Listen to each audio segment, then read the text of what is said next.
Out of college, I graduated maybe 3 weeks before the big shutdown in COVID. So everything I thought I was going to mess with, just right out the window.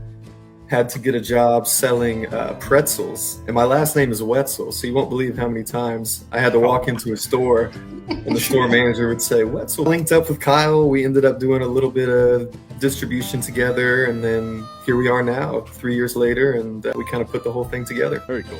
I've been in the coffee industry now for 12 years. Out of college, I started a coffee company that expanded rapidly. We started working with Walmart and other brands like that. But then in the past 5 years, we started co-packing for other brands. And we co-packed for some really big brands and influencers that you'd heard of.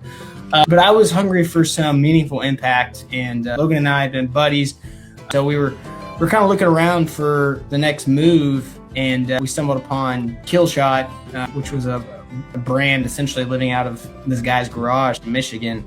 And, with my manufacturing background and Logan's distribution background, we're like, we should take this to market. This thing is not only going to sell a lot of coffee, but it's going to make some meaningful impact. In the United States, 24% of kids grow up in a single parent home. Wow. That's a lot of tradition not getting passed down, Absolutely. And so somebody's got to do it. And so KillShot's stepping up to the plate, and cannot believe the amount of support that we've received. Gun safety, being a humane hunter, all these different things that come along with it that's hard for a kid to learn on their own or accidentally even.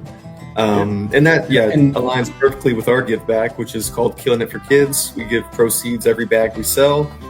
We use nonprofits here locally and in other states to take kids on their first hunts. This is KillShot HQ. We're in Central Arkansas.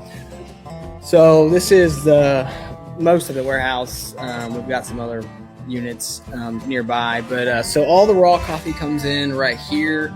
We're buying several shipping containers of coffee a year, mainly from countries like Brazil and Colombia. One thing I didn't mention earlier is I actually live half the year in South America. I work directly with a lot of our producers to develop the product.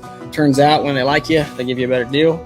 And honest to God, that's one reason why our coffee it tastes better and it's affordable, because of it's all relationship based. Business is relationships. Sure.